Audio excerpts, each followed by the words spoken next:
encontramos en la cuarta parte de la capacitación en la elaboración de planes municipales de gestión integral de residuos sólidos urbanos, en la que vamos a repasar cómo determinar los cálculos asociados a hallar el valor del costo de un servicio y la tasa a ser cobrada al usuario de manera mensual. Para el efecto, la guía tiene unas planillas electrónicas muy útiles que vamos a ir viendo, y es importante antes que nada resaltar que el costo y las tasas para hallar los cálculos es necesario considerar dentro de los cálculos las inversiones iniciales y el flujo de caja del primer año, así como el flujo de caja del periodo de tiempo considerado dentro de un plan. Las planillas que les había mencionado que contiene la guía abordan el costeo del servicio de barrido, de recolección de residuos y de tratamiento y disposición final.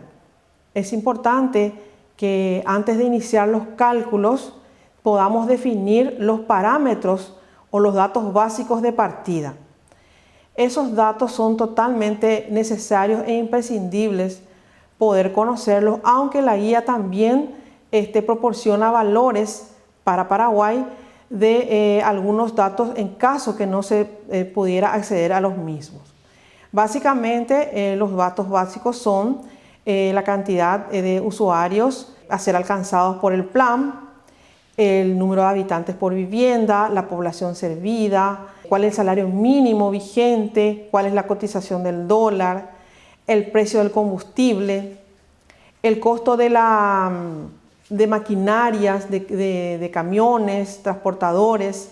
de maquinarias a ser utilizadas en los rellenos, etc. Tenemos que conocer inicialmente esos precios y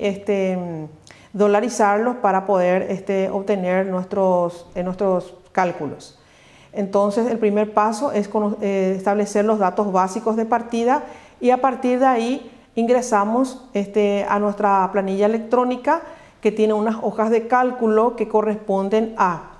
la actividad de barrido, a la actividad de recolección y de tratamiento y disposición final. El objetivo es hallar el costo de un servicio determinado y cuál es la tasa que tendría que cobrar la municipalidad por ese servicio a cada usuario de manera mensual.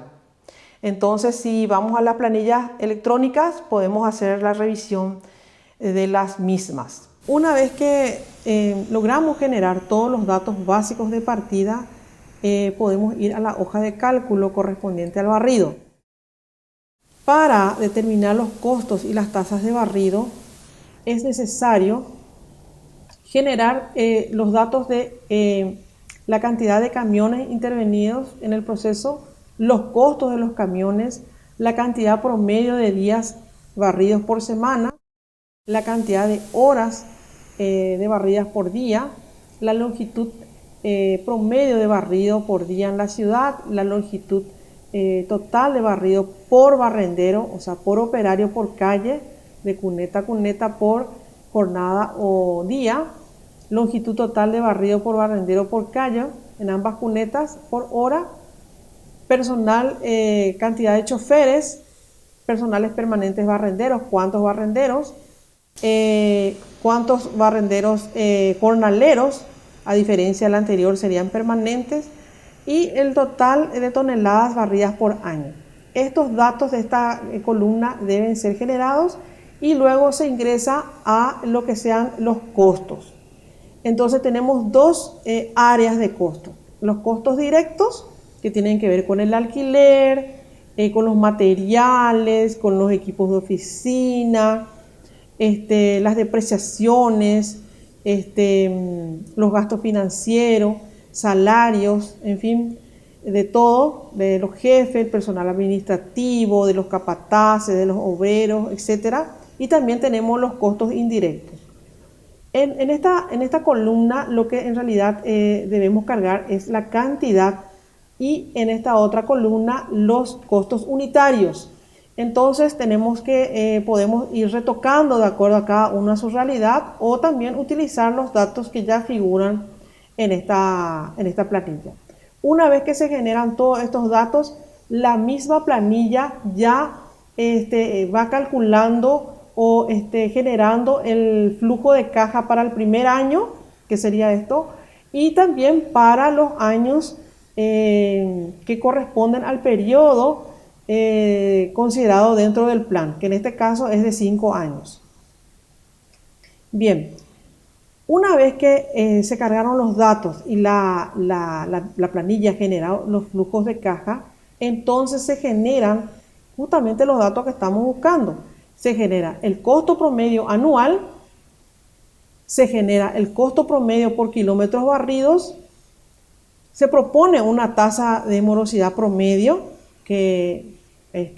puede perfectamente también modificarse, y a partir de ahí se genera una tasa mensual de barrido,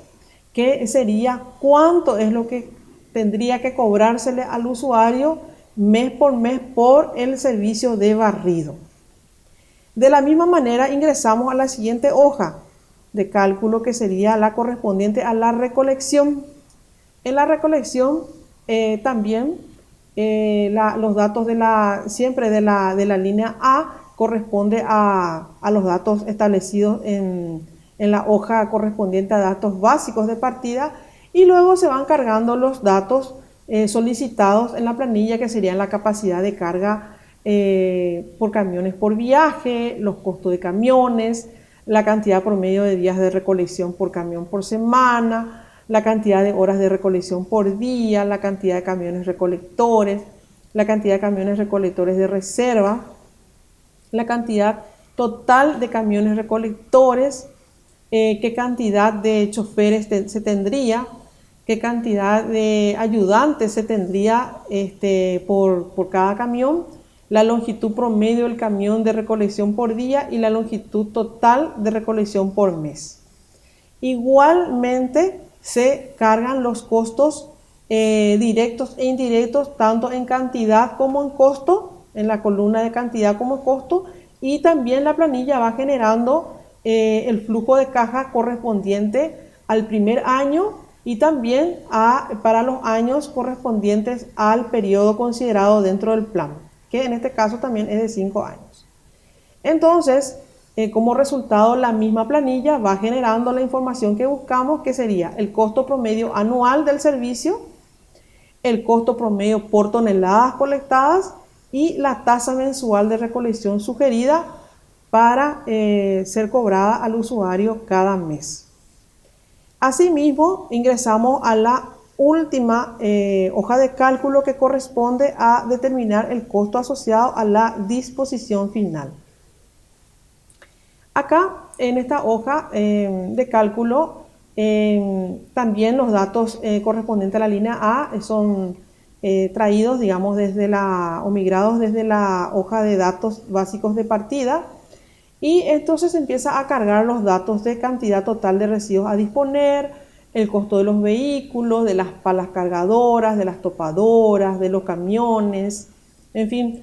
todos los datos que acá se requieren, la cantidad de tractor compactador, y después tenemos unos datos muy importantes que tienen que ver con la densidad de compactación de sólido. Eso yo les había mencionado, de que la guía propone 4 valores que tienen que ver con que si se trata de un relleno de operación manual o de operación mecanizada, y si se trata de residuos ya compactos o residuos digamos un poco más sueltos. También la longitud de la zanja, la altura de la zanja, el ancho, el alto de cada celda diaria, es decir, cuántos metros se va a avanzar en altura diariamente y cuánto sería el avance diario, digamos, en longitud. También la superficie de cierre diario, cuántos metros diarios de área deben ser cerradas, el número de jornadas de 6 horas de trabajo diario. En el caso del relleno mecanizado, las horas de operación por día de los vehículos, de los tractores y los personales maquinistas. Y si se trata de relleno manual, las horas de operación por día relacionadas al movimiento de residuos, a la compactación, al movimiento de tierra, las horas de trabajo, y también de los operarios y los peones, así como el personal operativo, administrativo. Bien, así como las hojas anteriores que revisamos, también es importante que se carguen los costos directos en cantidad y precio y costo, y en la planilla va generando sola el flujo de caja para el primer año y para el periodo de tiempo considerado dentro del plan. ¿Para qué? Para que finalmente nos arroje la planilla el costo promedio anual, el costo promedio de toneladas dispuestas y la tasa mensual de disposición. ¿Cuánto tendría que cobrársele a cada usuario por mes? Bien, esta es como les mencioné, una planilla muy útil que espero puedan utilizar, ¿verdad? Y poder hallar los costos lo más real posible de los servicios, de manera a tener también las tasas que puedan permitirle que la actividad sea autosustentable. Finalmente, una vez revisado las diferentes partes de nuestra guía,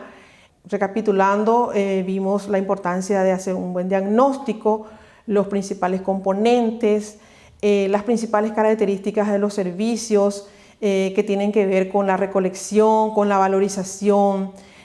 También abordamos presentación, almacenamiento de residuos, el barrido de áreas públicas. También repasamos cómo calcular las áreas necesarias para un relleno sanitario, los componentes, cómo seleccionar un sitio o cuáles serían los criterios de selección. También aprendimos a hacer los cálculos asociados al costo de un servicio y cuál sería la tasa más recomendable. Entonces, no cabe más que elaborar el plan municipal propiamente dicho. Para el ejemplo, tenemos la portada de la guía, ¿verdad?, que es precisamente nuestro material de referencia, que para recordar tenemos que tener en cuenta que el plan que vamos a elaborar tiene que surgir a partir de un trabajo multidisciplinario. Por consiguiente, es importante identificar a los actores claves, informantes calificados que pueden efectivamente conocer la realidad, o a partir del conocimiento de la realidad aportar datos que permitan a que el diagnóstico sea basado justamente en datos reales. El diagnóstico es el que justifica la aplicación de un programa determinado, entonces es muy importante que se haga de manera correcta y lo más aproximado posible a la realidad. Las medidas identificadas en un plan habíamos dicho que deben ser aplicables. Es decir, deben tener una factibilidad técnica y económica para que pueda, una vez instalarse, se pueda sostener en el tiempo. Debe ser gradual el plan, es decir, empezar por algo, por así decirlo, reducido e ir avanzando con el tiempo en el grado de cobertura y en la eficiencia de un servicio. Debe ser aprobado por el MADES, esto es muy importante recordar. Por consiguiente, debe enmarcarse en las exigencias que establece el MADES al respecto. Y una vez que se tenga esa aprobación, debe ser promulgada localmente a través de una ordenanza municipal. Y finalmente, una vez que se tiene ya promulgada la ordenanza y elaborado el plan, debe ser socializado. Una propuesta que podemos repasar es un esquema general de un plan municipal que debe tener antecedentes, ¿verdad? La parte del diagnóstico, que es clave, ya estuvimos viendo cuáles serían los componentes, básicamente el perfil de las áreas, también abordar en qué situación se encuentra el servicio al momento de la redacción del plan, y especificar todos los datos necesarios como la población servida, el porcentaje de cobertura, todo esto en la condición anterior a la aplicación de los programas y las medidas. La tercera parte corresponde a establecer los parámetros del plan, que son datos que se establecen en un principio y son los que van a ser respetados, referidos a lo largo del desarrollo de todos los programas de un plan determinado. Y los programas del plan que corresponden a mejoras dentro de las diferentes áreas del servicio, que pueden ser, por ejemplo, en el área de segregación, de almacenamiento y presentación de residuos, barrido, recolección, transferencia, valorización de residuos y gestión de residuos peligrosos, por ejemplo. En esos programas también es importante introducir algunos elementos que son transversales, como son, por ejemplo, las medidas que tienen que ver con la educación, con la participación en el desarrollo social, la participación de la mujer, la participación de iniciativas privadas, el fortalecimiento institucional y la comunicación, entre otros. Y como vemos acá, un ejemplo de un esquema, el cual debe ser desarrollado a nivel de planificación, en el cual describir el nombre del programa, el objetivo del programa, la meta, el alcance, la etapa del servicio de aseo urbano al cual está vinculado el programa, la descripción de la problemática y la justificación de aplicación de ese programa. Y a colación vienen las medidas o las acciones propuestas con sus respectivos indicadores, especificando qué medios de verificación se tendría en cada caso,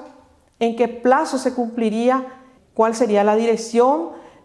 o la jefatura responsable de cumplir con esas actividades. Posterior a ello, entramos en la parte económica, donde tenemos que tener en cuenta todo lo que es inversiones, costos y beneficios que traería la aplicación de esa medida o de ese programa, mejor dicho. Y no tenemos que olvidarnos que un beneficio no siempre es el ingreso económico, sino también muchas veces tiene que ver con el ahorro, ¿verdad? Evitar transporte de residuos o evitar acciones por mejoras, por aplicación de mejoras, también constituye un beneficio. Y después también tenemos que tener específicamente todas las acciones que tienen que ver con el monitoreo de ese programa específico, que tenemos que poder listar qué aspectos o parámetros van a estar sujetos al monitoreo, con qué frecuencia, cuál sería la dirección, la jefatura responsable de ese monitoreo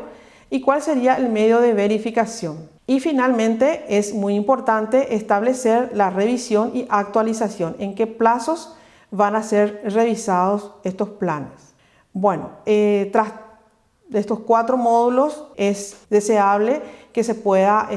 hacer ya el ensayo, la práctica de un plan municipal a nivel del equipo de cada una de las municipalidades, de manera a cumplir con el reglamento asociado que establece que a partir de esa promulgación las municipalidades tienen 6 meses para presentar al MADE sus planes y ser objeto de revisión. Muchas gracias.